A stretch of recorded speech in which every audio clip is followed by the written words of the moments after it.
अच्छा एतजाज हसन साहब, ये बताएं कि साइफर केस की इतनी सिग्निफिकेंस है, इतनी हसासियत है कि इसमें कौमी राज अफशा हो सकते हैं, FIA जोर लगा रहा है इन कैमरा हो, और आज इस्लामाबाद हाई कोर्ट ने महफूज फैसला सुना के कहा कंडीशनल ओपन हेयरिंग की इजाजत दी है इसमें कि हमने बाकी कौमी राज उड़ा दिए और पाकिस्तान की सलामती को बहुत बड़ा मसला पड़ जाएगा इससे? कोई साइफर राज नहीं इसमें। मुझे तो हैरत है कि इस पे कोई इस्तगासा किया ही क्यों जा रहा है, क्योंकि इसमें तो बड़ी अपनी जग हसाई होनी है। देखें, पहली तो बात यह है केस क्यों नहीं बनता, आपको साफ बताऊं, 2-3 बातें बड़ी वाज़ेह इस पे। एक ये इसलिए नहीं बनता कि ये प्राइम मिनिस्टर का इख्तियार है, उसने हलफ जो उठाया आईनी कि वो जिस भी मामले को खुफिया ना रखना चाहे अवाम से, वो उसको डी क्लासीफाई कर सकता है, और वो ये उसकी स्वाबदीद है, उसका हलफ ही उसने ये उठाया आइन के तहत। नंबर 2, इसमें कौन से कोई न्यूक्लियर राज हैं या डिफेंस आर्सेनल्स के बारे में है या कोई वॉर पॉलिसी के बारे में है, कोई कश्मीर पॉलिसी के बारे में क्या है? साइफर को एक्सेप्ट कर लिया है वो जो कमेटी है नेशनल सिक्योरिटी कमेटी ने,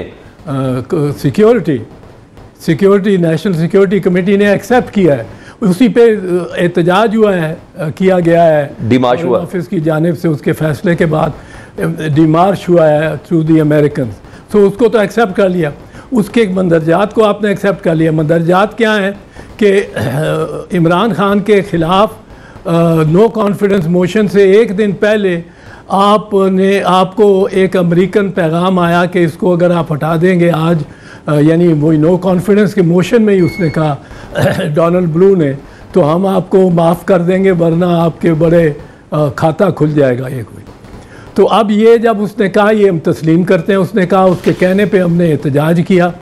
अब आप देखें कि उसके कहने के बाद हमने रद्द अमल क्या किया। उस वक्त बाजवा साहब थे जो बड़े मसलहत अंदेश थे, चीफ ऑफ आर्मी स्टाफ, उन्होंने तो अपने सर पे ले ली ये बात कि ये तो हमने पूरी करनी है। अमरीकनों ने, उन्होंने ही सुप्रीम कोर्ट के जजेस को वहाँ पहुँचाया होगा, उन्होंने ही चीफ जस्टिस बंदयाल से बात की होगी। लाजमी अब तो क्लियर हो गया कि हैरत होती थी मुझे कि ये चीफ जस्टिस और बेंच किस तरह 12 बजे उठ के बैठ गया है और एक मामले पे जो कि पार्लियामेंट में चल रहा है उसमें मदाखलत करने चल पड़े हैं। ये तो ये जो मामला था वो अब बादियो नज़र में ये समझ आती है कि चीफ जस्टिस और जो सुप्रीम कोर्ट का बेंच उन्होंने लगाया और खोला रात को 11 साढ़े 11 बजे, वो इस वजह से था कि बाजवा साहब को अमरीकनों की तरफ से हिदायत आई हुई थी कि आपने ये और ये साइफर बाजवा साहब को भी गया हुआ था, बाजवा साहब को ये हिदायत आई थी कि आपने ये करना है और आज ही करना है। यानी आप कह रहे हैं सुप्रीम कोर्ट में भी बाजवा साहब इन्फ्लुएंस थे? मुनीर तो नहीं थे, यानी बंदियाल साहब के ऊपर भी बाजवा साहब इन्फ्लुएंस थे? बाजवा साहब, मैं तो कहता हूँ बाजवा साहब ने साबित कर दिया अपने आप को बहुत मसलहत अंदेश। वो ये तो आसिम मुनीर साहब तो नहीं थे, मेरा ख्याल है आसिम मुनीर होते तो ऐसा ना होता, ये एक दिन में कोई ताबेदारी ना होती, बल्कि उन्होंने ताबेदारी नहीं की बाजवा साहब ने ये बताया अमरीकनों को कि मैं सिर्फ उसको ये नहीं करता कि उसको हटाता हूँ, मैं उस पर मुकदमात भी चला सकता हूँ, उसको अदालतों में भी फिरा सकता हूँ। तो ये उन्होंने तो ज़्यादा शाह से ज़्यादा शाह की ग़ुलामी की। ये आसिम मुनीर होते तो मेरा ख्याल है ये बिल्कुल इस किस्म की हमारी तारीख़ ना होती और इस तरह ना चला होता। इनमें कुछ खुददारी है जिसकी वजह से मेरा ख्याल है कुछ लोग ज़ेर अताब भी ज़रा ज़्यादा आ रहे हैं।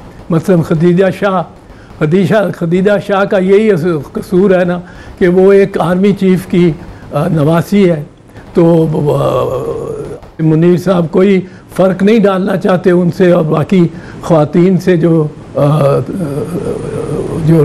हो रहा है, सलूक हो रहा है। तो इसलिए बाजवा साहब ने तो मैं समझता हूँ घबराहट में रात को सुप्रीम कोर्ट को भी बुला लिया, और क्योंकि प्राइम मिनिस्टर और को इस तरह वो ना प्राइम मिनिस्टर। अच्छा, यानी मुझे जो अंदाज़ा हुआ आपकी गुफ्तगू से कि सुप्रीम कोर्ट में भी बाजवा साहब चल रहे थे, तहरीक अदम एतमाद में भी बाजवा साहब चल रहे थे, अमेरिका को तसल्ली देने में भी बाजवा साहब चल रहे थे, यानी हर तरफ सिर्फ बाजवा साहब हो रही थी। देखे ना, प्राइम मिनिस्टर जो उस वक्त था इमरान खान, और प्राइम मिनिस्टर जो उसके सक्सेसर हुआ शहबाज शरीफ, वो तो यकीनन फंसे होंगे उस सारी कार्रवाई में, जो कार्रवाई थी तहरीक अदम एतमाद की, उसकी कार्रवाई में वो मुब्तला होंगे और पूरी तरह मुब्तला होंगे। उनकी तो घड़ियाँ इस तरह गुजर रही होंगी। तो बाजवा साहब भी थे एक लूज कैनन जो हर चीज़ को मैनेज कर रहे होंगे और बाजवा साहब ने इतनी दफ़ा कहा है कि हमने ये भी किया, ये भी किया, वो भी किया।